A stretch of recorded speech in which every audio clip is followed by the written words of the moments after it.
Si yo tengo acidosis, ¿cómo lo espero compensar? Con bicarbonato. ¿Ya? Y eso tiene que ver con el cerebro.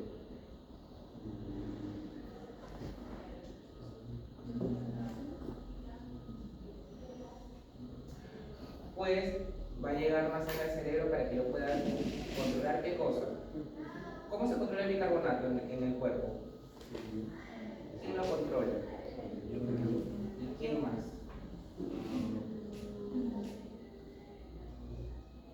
¿Cuáles son los dos órganos que controlan el pH?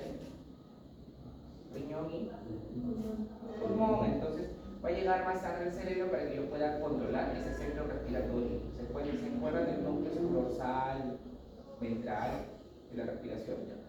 Tiene que llegar más sangre para que pueda ser detectado por ese núcleo para que podamos modificar la respiración. ¿Listo?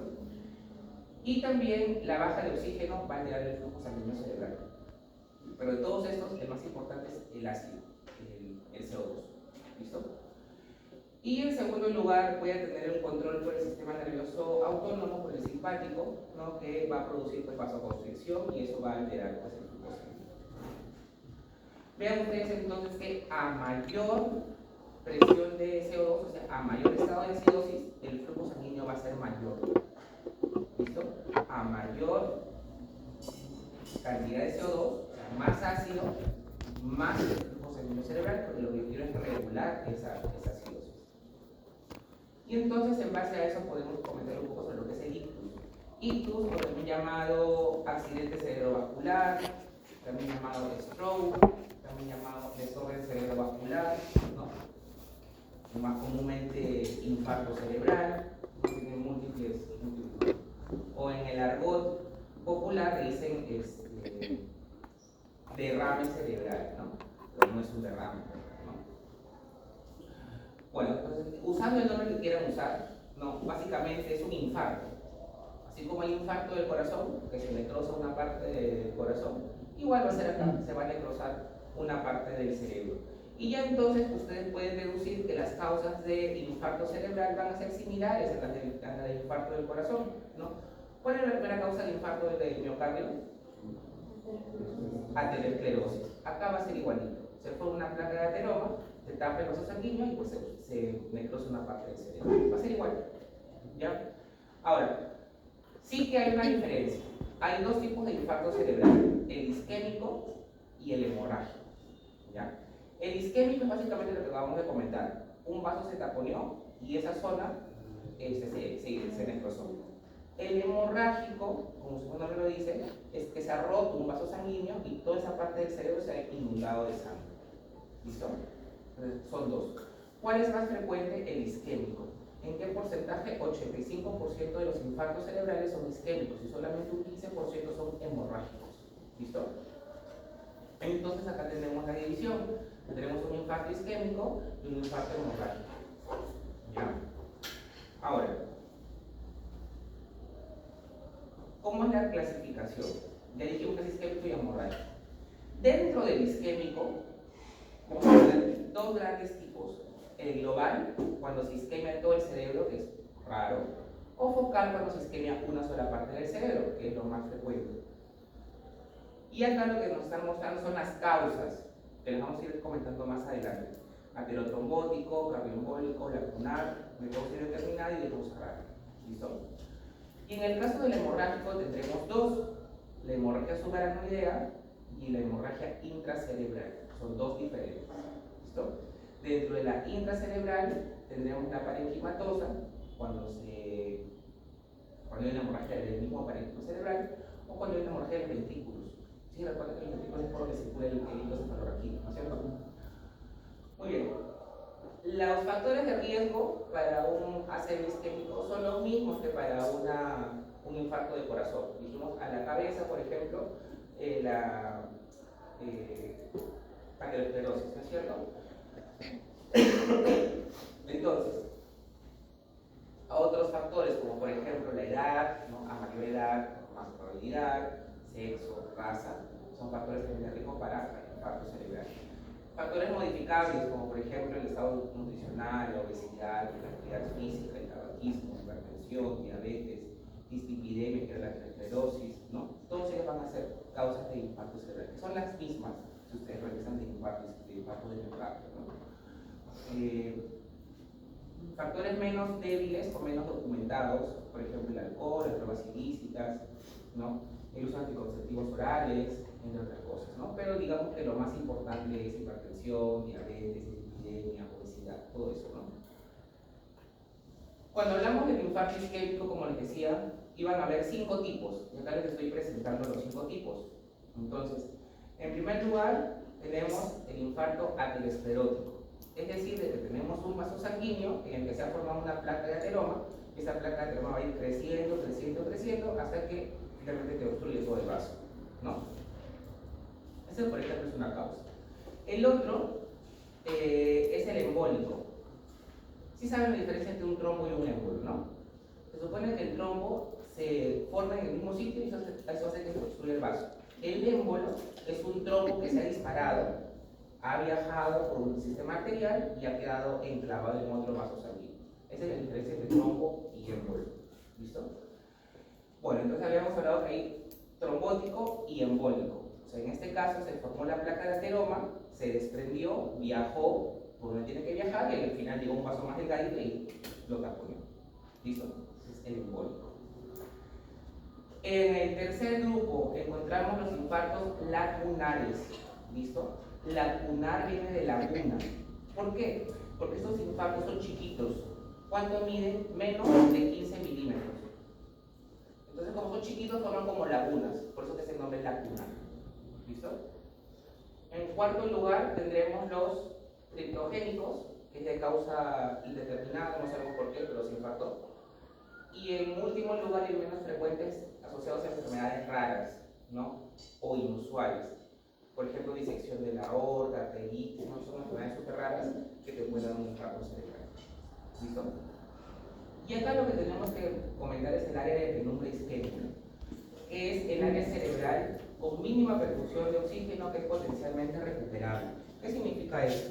Supongamos que yo tengo acá mi cerebro, ¿sí? Y supongamos que esa es la zona que se ha necrosado.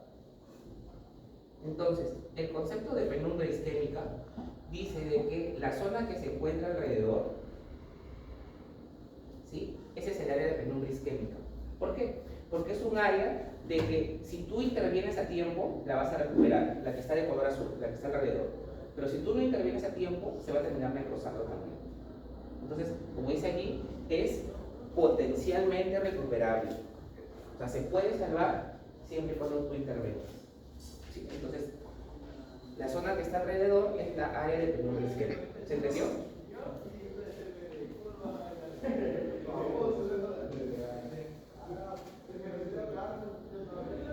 Un punto aparte, y vean acá la clasificación para que se ubiquen. Estamos ahora, ya hablamos de estos 5, y ahora quiero que hablemos de este, que es el TIA. Ahí está en español. AIT es ataque isquémico transitorio, pero en inglés es TIA. ¿Listo? Entonces, el TIA es, digamos, un infarto cerebral, pero que dura menos de 24 horas. ¿No? Porque por definición los infartos cerebrales van a, una vez que ya se infartó, pues ya se infartó, ¿no? En cambio en este es como que es un infarto pero que duró menos de 24 horas. ¿Ya? Es más, la definición dice que solamente dura segundos o minutos. ¿Ya? ¿Y cuál es la característica? Uno, que como les digo dura menos de un día. Dos, que no te va a dejar ninguna secuela. O sea, ocurrió el evento, pasó y vuelves a la normalidad. ¿Listo? Y tres, que si tú le haces una tomografía no encuentras absolutamente nada, todo normal. ¿Listo? La pregunta es ¿por qué? ¿Qué ha pasado? Entonces, lo que ocurre acá es que son vasos sanguíneos, ¿no? Que se han obstruido por un momento y luego se han desobstruido.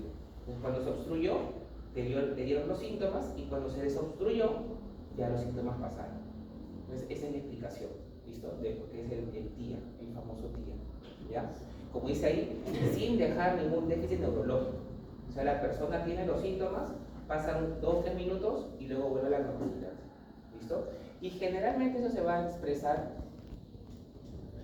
por ejemplo, con vasos de la retina. O sea, la persona va a experimentar ceguera seguir así por un par de segundos o un minuto y luego ya volver a la normalidad. Así es que me han vasos bien chiquitos. ¿Listo? Pero como vuelvo a repetir, la característica es que después vuelves a la normalidad. ¿Listo? Ahora, ¿por qué son importantes reconocer los días? Pero como dice aquí, de 10 personas que han tenido un día, una persona o dos personas van a tener un infarto de verdad en los siguientes 3 meses. Entonces tú no vas a esperar que haya el infarto para recién actuar. Si ya sabes que ha tenido un día, tienes que tomar alguna acción para prevenir que no haga un infarto cerebral. Porque como les estoy comentando, de 10 personas, una o dos en los siguientes 3 meses te va a hacer un infarto de verdad. ¿Sí? Entonces, ¿qué se les ocurriría para prevenir eso? Si ya saben que el paciente tuvo un día, ¿cómo lo previenen? ¿Qué le dicen? ¿Qué hacen? Ideas. Suponiendo, volvamos a las causas. Lo primero es cardioembólico o un ateroma. ¿Qué harían? ¿Cómo lo previenen? Buscar el ateroma. Ya lo encontraste. ¿Qué haces? ¿Cómo evitan? Ideas. ¿Con un stent? Ya, pero antes de que te vayas a lo quirúrgico, porque no se vas a colocar el stent. Ideas. Ya ubiqué la placa de ateroma, ya, ¿qué hago con esa placa? La quiero destruir, la quiero desaparecer para que no luego se embolice. ¿Cómo lo desaparece? ¿Qué hace? Ideas. ¿Hay pastillas para eso? Claro, hay pastillas, pero ¿cuáles? Pues es lo que estoy preguntando.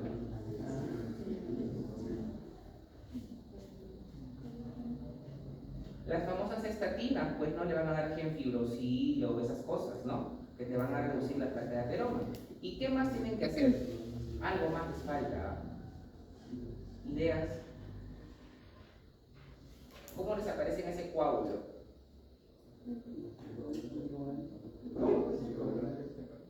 Más que un anticoagulante, un antiagregante. No es lo mismo, ¿ah? Ya lo expliqué en su momento. Antiagregante de excelencia, ¿cuál sería? Aspirina, claro que sí. Entonces yo le voy a dar aspirina con una estatina, ¿no? Un antiagregante más una estatina. De esa forma voy a desaparecer ese coágulo y voy a evitar que se forme un nuevo coágulo. ¿Está? Pero no lo puedes dejar así sin nada. O sea, si ya sabes que he hecho un día, no lo puedes dejar sin nada. Porque te va a hacer un infarto en los siguientes 3 meses, de verdad. No vas a esperar que venga con medio cuerpo paralizado. ¿Listo? Entonces tienen que actuar ahí. Ya. ¿Qué damos? ¿Estatinas o un antiagregante? Yo tengo un anticoagulante. Antiagregante era que hace que una plaqueta no se pegue a otra plaqueta. Ese es un antiagregante. Como por ejemplo, aspirina, clopidogrel. ¿Y el anticoagulante qué cosa era? ¿Qué fase de la coagulación nos va a evitar? Te va a bloquear factores de coagulación, ¿no? Por ejemplo, warfarina, ¿no? Warfarina o alcabacetina beta-lactasa, no es lo mismo. Uno interviene con las plaquetas y otro interviene con la fase de la coagulación. Ya, aquí damos antiagregantes. ¿Ya?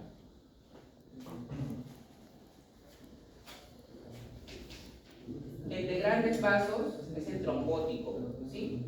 Entonces, ya sabemos eso, ¿no? Es un trombo que se va formando a medida del tiempo, ¿no? Se presentan en las familias que son ateroscleróticos. ¿En qué lugares? Por ejemplo, en arterias más grandes, por ejemplo, en la carótida interna, en las vertebrales, cuando se junta la vertebral con la basilar. Acuérdense del polígono de Willis. ¿Listo? Son arterias grandes. El lacunar, como les decía, es el que mide menos de 15 milímetros, ¿sí? Y generalmente se va a localizar en partes profundas del cerebro, cápsula interna, núcleo basal, o en el tronco encefálico, ¿listo? Y como les decía, se llama lacunares porque van a formar esas pequeñas lagunas. Donde lo vemos, por ejemplo, en hipertensos y en diabéticos. Las causas del lacunar son las mismas: émbolos, hipertensión, enfermedad oclusiva de vasos pequeños, anomalías hematológicas, hemorragias intracraneales, entre otras. Por último, el embólico, pues ya sabemos que es un trombo que se ha disparado y ha formado pues un émbolo y se ha taponeado, ¿no? Afecta a los más grandes, ¿no? Y a menudo se va a lograr en bifurcaciones. Ya como ven, en el embólico, el vaso sanguíneo que más se ve afectado es la arteria cerebral media. ¿Listo? De hecho, esa es la primera arteria que se relaciona a los infartos isquémicos. Y si nos preguntan cuál es la principal arteria que produce o que sufre infartos isquémicos es la cerebral media. ¿No? Y los síntomas van a ser inmediatos. ¿Listo? A diferencia del trombótico, que te va a ir dando síntomas de a pocos, porque mientras se va obstruyendo, te va dando síntomas. En cambio, el embólico, no tienes ningún síntoma previo y ha sido repentino. ¿Sí? Se disparó el trombo, viajó y tamponeó de un momento a otro, y te van repentinamente los síntomas. ¿Sí? Igual cuando había explicado cuando hablamos de infarto de miocardio. Bien, entonces yo quería llegar a esto, los síntomas. Porque si ya sabemos que, por ejemplo, vamos con la cerebral media. ¿Sí? Si ya sabemos entonces que la cerebral media, por ejemplo, va a irrigar parte del hemisferio lateral, frontal y parietal, como vemos acá, cápsula interna y ganglios basales, entonces los síntomas van a ser, dependiendo de eso, que voy a tener una hemiplegia. Hemiplegia es la paralización total de la mitad del cuerpo, derecho o izquierdo. ¿Listo? Ahí para que aprendan a conocer los siguientes términos. Monoplegia, mono es uno, o sea, un miembro, sea superior o inferior. Monoplegia, ¿listo? Hemiplegia es la mitad derecha o mitad izquierda, ya es hemiplegia. Cuadraplegia es todo el cuerpo, las 4 extremidades, ¿listo? Y paraplegia, no, la mitad es hemiplegia. No, todo es cuadraplegia. Paraplegia. Exacto. Paraplegia es mitad superior, mitad inferior. En cambio, hemiplegia es izquierdo, derecho. ¿Listo? Aquí me está produciendo una hemiplegia, o sea, la mitad. Ya sea la mitad izquierda o la mitad derecha. ¿Listo? Entonces, hemiplegia pero contralateral. O sea que si se isquemió la vertebral o la basilar izquierda, los síntomas van hacia el lado derecho, porque es contralateral. ¿Listo? Tendré, por ejemplo, afasia, que es la dificultad para la expresión y la comprensión, hemianopsia, que es la falta de visión de la mitad de la vista, alteraciones de la conciencia, confusión y coma, ¿no? E incapacidad para mover los ojos hacia el lado paralizado. Si, por ejemplo, hablo de la cerebral anterior, que lo que tendría básicamente es el lóbulo frontal, entonces tendré parálisis del pie o de la pierna contralateral, ¿listo? Alteraciones en la marcha, parece el brazo contralateral. Ver acá que solamente es como una monoplegia, ¿no? Un brazo o una pierna, ¿listo? En el caso de la cerebral posterior, que como sabemos irriga el lóbulo occipital y parte del lóbulo temporal, entonces tendré básicamente problemas de visión, ¿no? Una hemianopsia, siempre que ves la mitad homónima, del mismo lado donde se ha isquemiado, ¿listo? Y otros defectos visuales como daltonismo, pérdida de la visión central, alucinaciones visuales, pérdida de la memoria, entre otras cosas. Si se ve afectado el tálamo, entonces voy a tener pérdida de las polaridades sensitivas, dolor espontáneo, temblor, ¿no? Hemiparesis leves y afasia. Por último, si se isquemia la basilar o la vertebral, tendré alteraciones visuales como diplopía, distaxia, vértigo, desfagia y disfunción. Tienen que aprenderse esto, porque si yo les digo paciente que viene con diplopía, vértigo, disfagia y disfonía, ¿qué arteria es isquemiada? La basilar y la vertebral. Tienen que saber eso. ¿Sí? De acuerdo a los síntomas, ustedes van a ubicar dónde está el infarto. Y entonces vamos a ver tremendos infartos, como por ejemplo el que estamos viendo acá, está rodeado de una línea roja, ¿no? Que no es que se ve en radiología porque hasta un ciego lo puede ver, se nota clarito, ¿no? Se nota que es más negro, ¿no es cierto? Bueno, cuando ustedes lleven radiología les van a decir de que cuando hablamos de tomografía hablamos de densidades, ¿listo? Esto está más hipodenso, ¿listo? Vean que estoy viendo acá que se ha necrosado parte del hemisferio frontal, parietal y un poco del temporal. ¿Qué arteria es esta? Yo viendo esta tomografía puedo decir que arteria es isquemiada. ¿Posterior? No, porque la persona no tiene fila frontal. ¿Medial? ¿Cuál medial? Este es un esquema cerebral medio. Este es un esquema cerebral medio. ¿Ya? Eso deberían de perseguir ustedes, ver la tomografía y ver automáticamente decidir de dónde se discriminante. ¿Listo? Se supone que ya son campos también en el EKG, ¿no? Ven el EKG y dicen, ajá, si yo veo B2, B3, ABF es un infarto de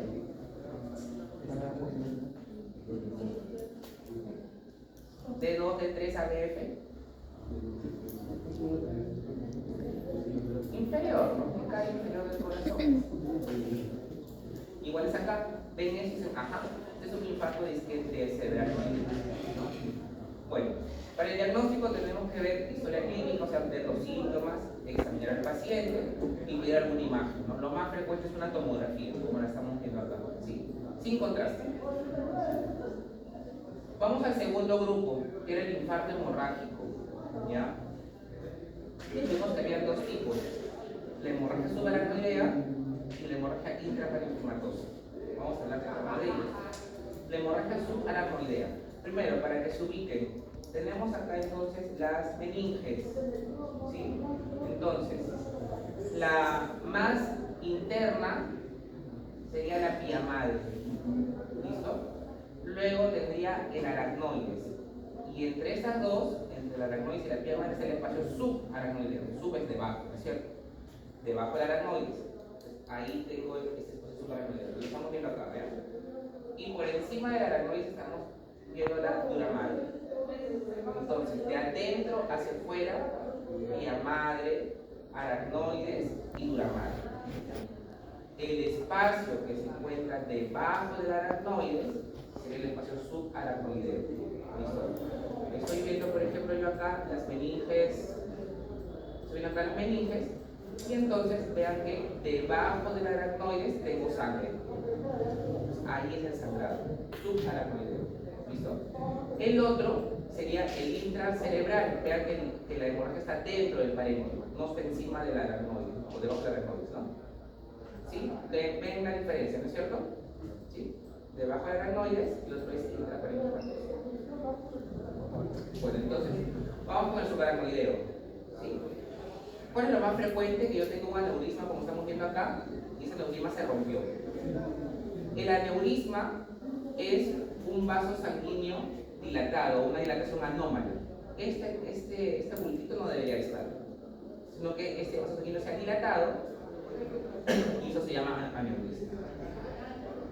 De ahí entonces ustedes entenderán que si hay mucha presión arterial, se va a reventar. Y entonces vamos a ver, por ejemplo, pacientes que son hipertensos que tienen aneurismas. Ahora, lo malo es que nadie sabe que tienen aneurismas hasta que se revientan. ¿Cómo sé yo? ¿Algunos de ustedes saben si tienen aneurismas? No sabemos. No sabemos si tenemos aneurismas, a menos que todo el mundo se haga una angiografía, que eso es imposible. No sabemos, son completamente asintomáticos hasta que lamentablemente se revientan, ¿no? Bueno, y generalmente los aneurismas vamos a encontrar cuando los vasos sanguíneos se bifurcan. Ahí están los aneurismas. Por ejemplo, miren acá, un aneurisma, otro por acá, ¿sí? Entonces, como les decía, cuando aumenta la presión se van a reventar. Y hablando de los síntomas, vamos a ver de que vamos a tener en dos fases. En primer lugar, antes del sangrado, y luego los síntomas que se van a presentar después del sangrado. ¿Sí? Antes del sangrado, lo que yo voy a tener es dolor de cabeza, el principal síntoma.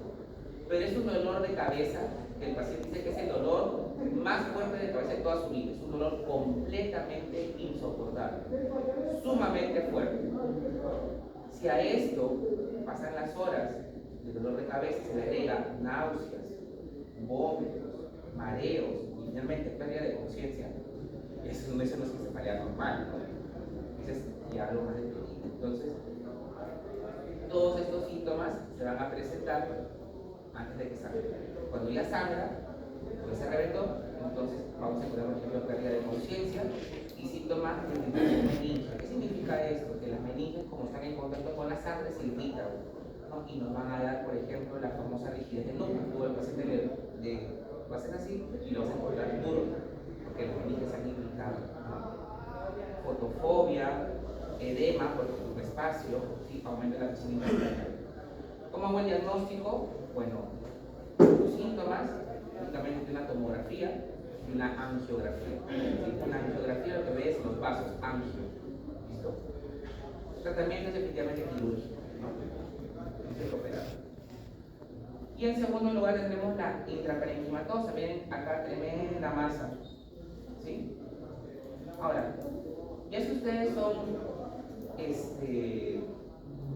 un poco más moscas, cuando vimos la isquémica, ¿de qué color era? Negro. ¿Acá qué color es?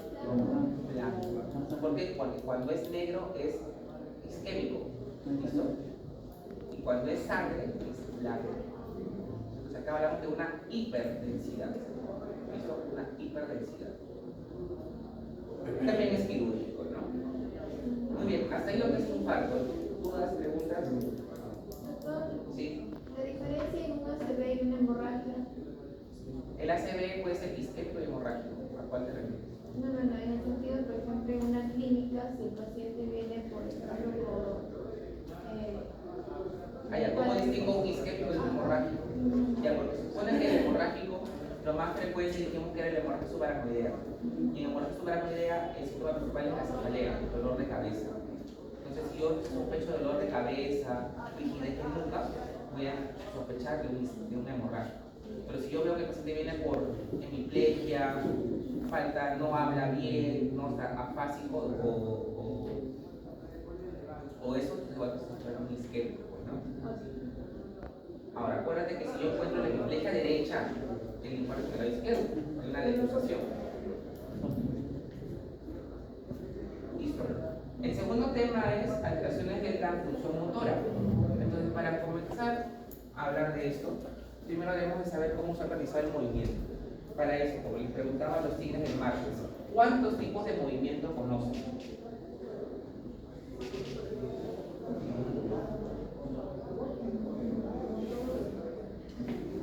¿Cuántos tipos de movimiento conocen?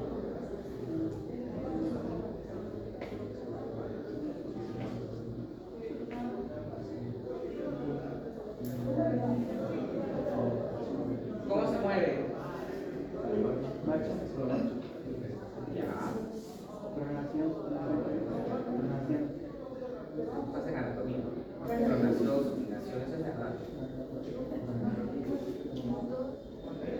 Motor. ¿Cómo es eso?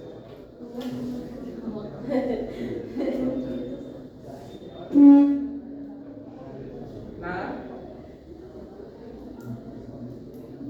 A ver, agarrémonos a eso que dice supinación, pronación. ¿Qué necesitas para hacer esa supinación, pronación? ¿Qué necesitas? No, ¿cómo es? ¿Qué necesitas?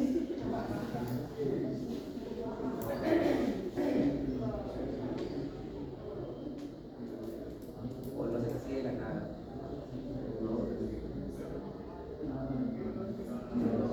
Necesitas un estímulo, necesitas una orden. ¿Qué tipo de persona? ¿Ah? Son voluntarios, claro que sí, son movimientos voluntarios. Yo quiero hacer esto es porque yo quiero hacer esto. ¿Listo? No es que se me salga así. Yo debo tener una voluntad para hacer supinación, pronación. ¿Listo? Muy bien, pues tengo movimientos voluntarios. Luego tendré entonces movimientos involuntarios. Y los movimientos involuntarios hay dos. ¿Cuáles son? ¿Cómo? ¿De alerta?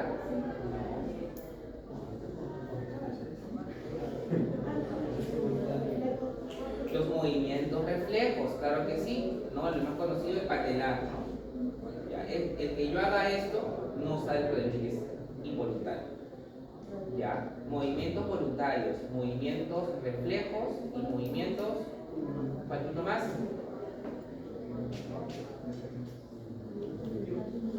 ¿Cómo? Instintivos, no. Los movimientos automáticos, también llamados automatismos.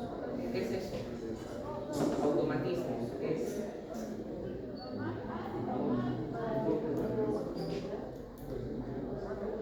ya, caminar. Pero ¿cuál es el concepto?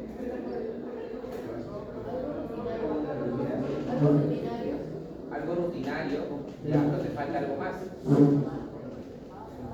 Caminar es un ejemplo, pero repetitivo, ¿ya? ¿Cómo? ¿Qué? No. Es repetitivo, ¿ya? Porque tú caminas de izquierda a derecha, izquierda, estás repitiendo. Coordinado, ¿ya? Pero la característica que les falta aquí es que, por ejemplo, el caminar es un automatismo, muy automático. Para yo caminar, tengo que primero tener voluntad. Si yo no tengo voluntad, no inicio la marcha. Y lo que les faltaba decir era que a medida que ocurre el movimiento, ustedes se olvidan y se vuelven involuntarios. Porque cuando uno camina, a ver, cuando yo camino, yo tengo que iniciar porque yo quiero caminar. Pero luego no estoy pensando yo izquierdo, derecho, no, simplemente camino. Entonces se vuelve involuntario.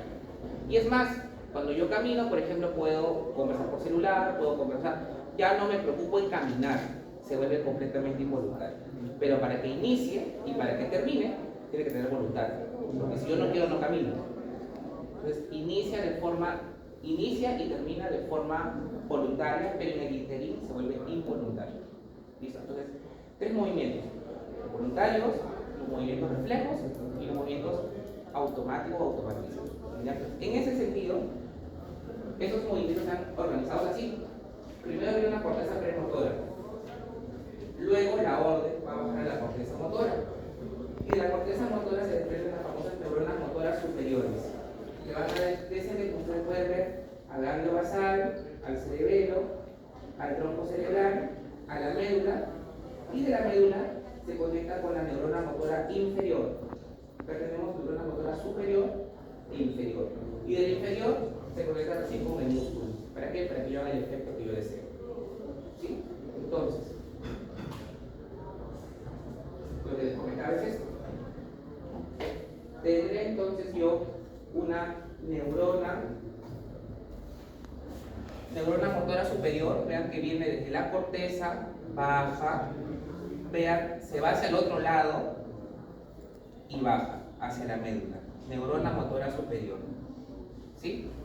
Y en la médula hace sinapsis con la neurona motora inferior. Esta va desde la médula hacia el músculo esquelético. ¿Sí? Entonces, neurona motora inferior del músculo a la médula y neurona motora superior de la médula hacia el cerebro. ¿Sí? Entonces, eso era lo que estaba acá en esta figura. Neurona motora superior baja hacia la médula y de la médula se desprende del inferior hacia el músculo. ¿Sí? ¿Se entendió? Ahora, tenemos que hablar también de la unidad motora. La unidad motora, como ustedes pueden ver acá, es una neurona que está inervando varias fibras musculares. ¿Sí? Vean que de una sola neurona se desprenden las dendritas y te inerva 1, 2, 3, 4. ¿Sí? Eso va a permitir que los movimientos sean más finos. ¿Por qué? Porque cuando yo, por ejemplo, esa neurona, supongamos que tiene dendritas como para 100 fibras musculares, para 100, el movimiento va a ser más tosco, más burdo. ¿A qué me refiero, por ejemplo, con eso? Por ejemplo, caminar. Un movimiento más tosco. ¿Sí? Pero si esta neurona, en lugar de inervar 100 de estas, solamente inerva 10, un ejemplo nada más, inerva 10, el movimiento va a ser más fino. ¿A qué me refiero, por ejemplo, con movimientos finos? Escribir. ¿Qué más? Cortar con tijera. Colorear. Tienes que tener precisión. Tienes que ser más acucioso, más exacto. Igual para cortar, para que no salgas de la ramita. ¿Entiendes? Esos son movimientos finos. ¿Listo? Movimientos toscos, caminar, correr. Y para eso necesitas más fibras musculares. Para los movimientos más finos, menos fibras musculares inervales. ¿Listo? Entonces, lo que la motora es la neurona que inerva varias fibras musculares. ¿Ya? Los dos tipos de neuronas son por la superior y la inferior, lo que comentaba. Listo. Entonces, en base a eso tendremos dos síndromes, uno que es piramidal y otro que es extrapiramidal. ¿Sí? Entonces, en el síndrome piramidal, lo que está afectado son la corteza cerebral. ¿Sí? ¿Qué áreas? 1, 2, 3, 4, 6. ¿Se acuerdan las áreas cómo se llaman estas áreas? ¿Se acuerdan? Eran como 40 áreas de Broca, no. Hay un área que es de Broca. Broca y Wernicke. Pero las 40, ¿cómo se llamaban? ¿Cómo se llamaban? No me acuerdo. Las áreas de... se me dio el nombre.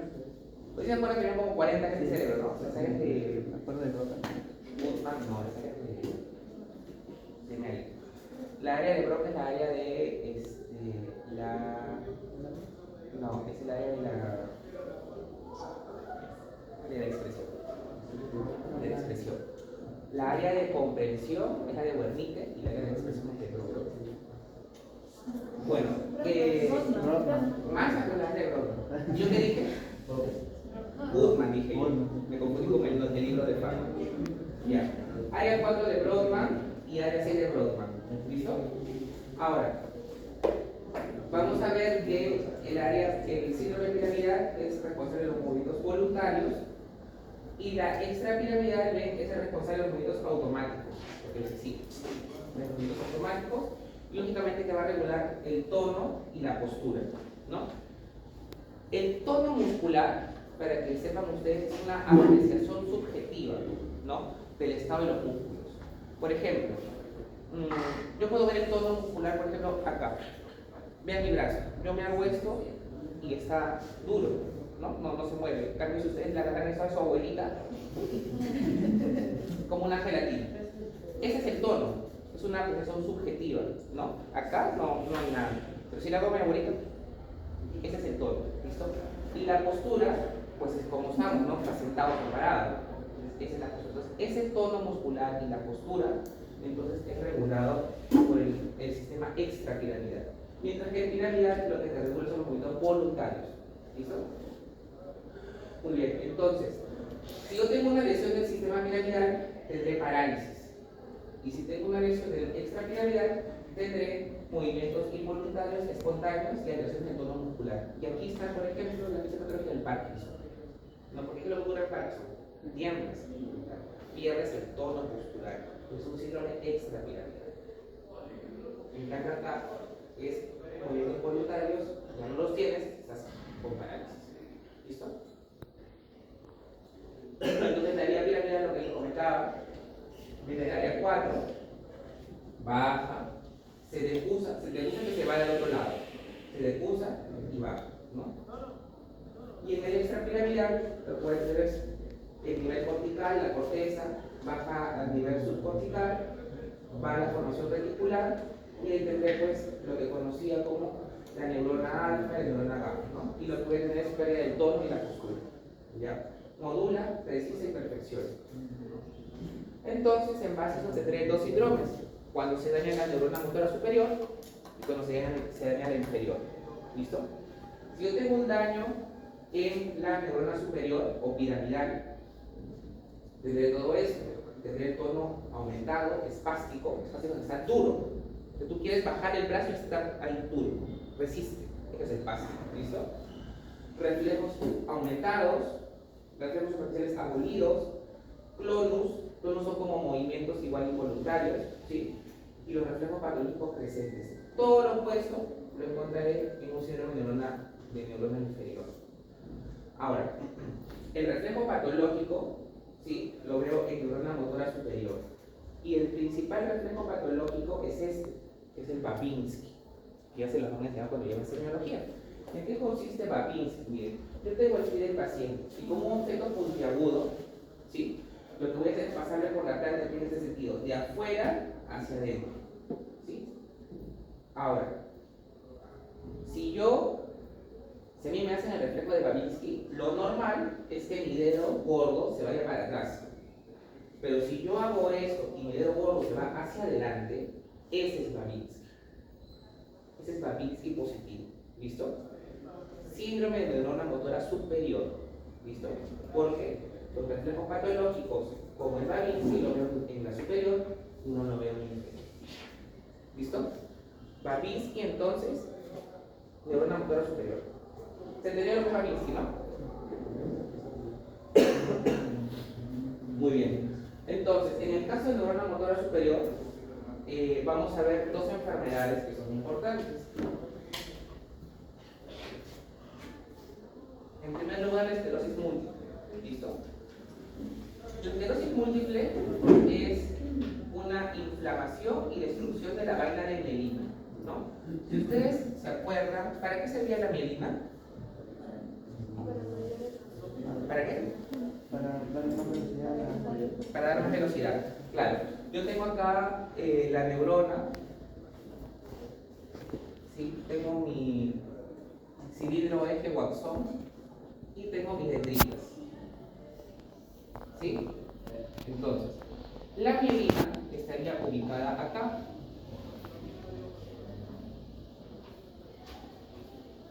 Entonces, cuando el impulso nervioso se genera acá, viene por acá, salta, ¿no? Y eso hace que sea más rápido, porque ya no camina, sino que va a saltar. Entonces, eso te transmite la información mucho más rápido. Bueno, ¿qué ocurre en la esclerosis? Se va a destruir la mielina. ¿Listo? Se va a destruir la mielina. Entonces, lógicamente, eso nos va a dar síntomas. ¿Listo?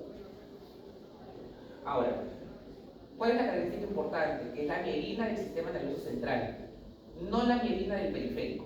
Acuérdense que cuando hablamos de central, hablamos de cerebro y médula, ¿no es cierto? Es el central. Y el periférico son los nervios raquídeos, ¿no? Entonces, esta es la mielina del central, ¿listo? Y respeta la mielina del periférico. Inicia a los 20-30 años y al ser una enfermedad que se cree que es autoinmune o sorpresa, no frecuentemente son 2 a 1. Es una enfermedad rara, se ve más en personas que son europeas, ¿no? Y por ejemplo en estadounidenses nativos. ¿Ya? Muy bien. La patogénesis, como dijimos, es un trastorno autoinmune. Se cree porque no está 100% dilucidado.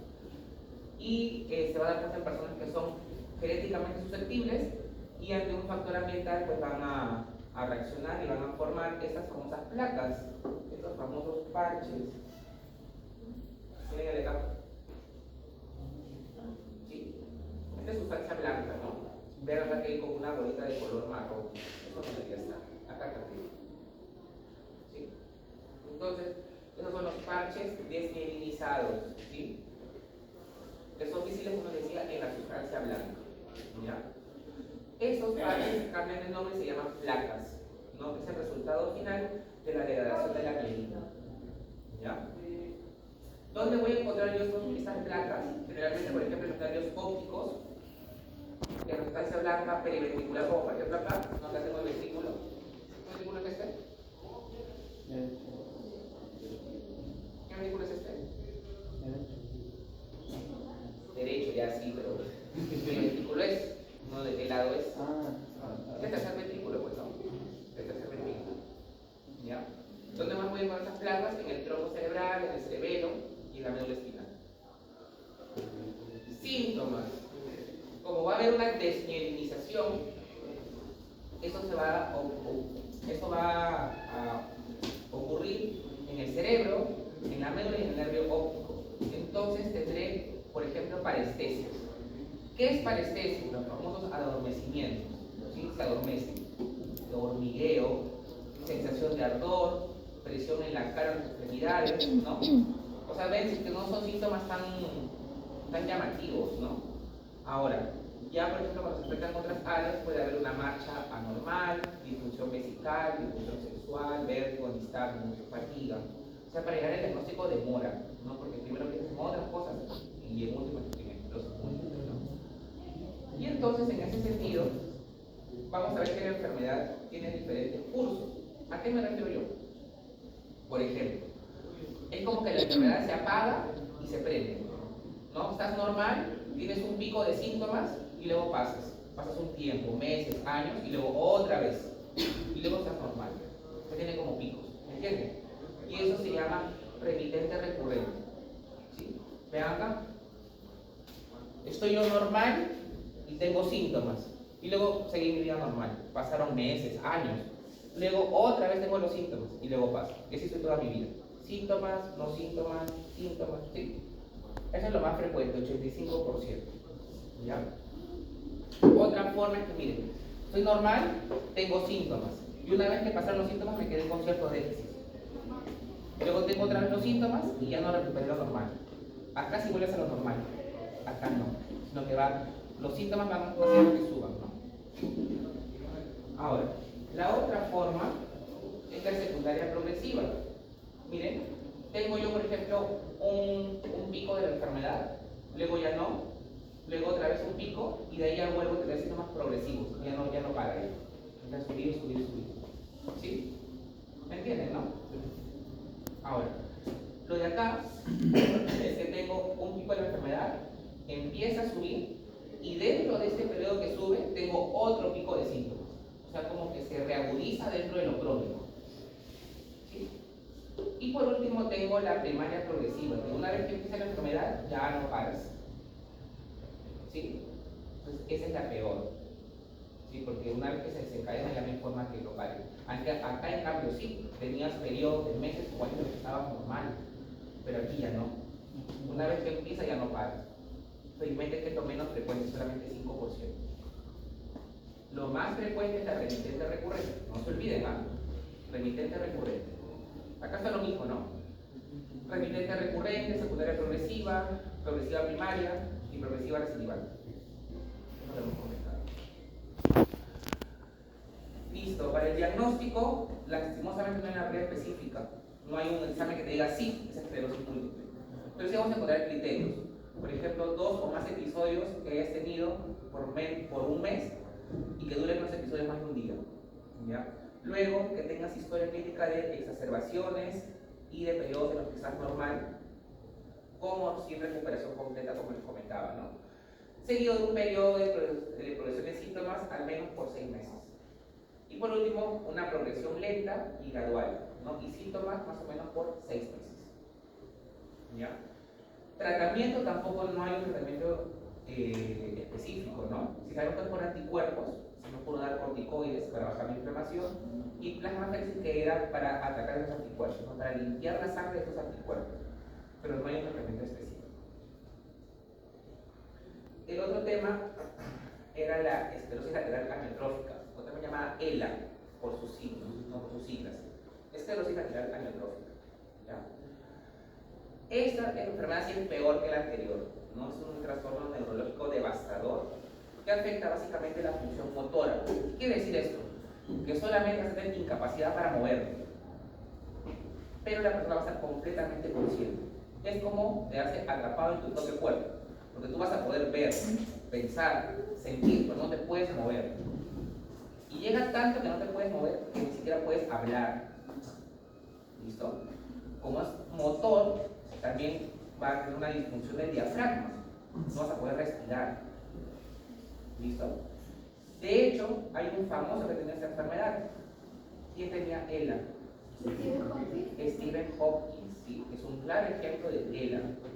¿Sí? El hombre no se comunicaba por una computadora, ¿no es cierto? Pensaba y la computadora tipeaba, porque él estaba completamente consciente, porque él tenía un problema para movilizar.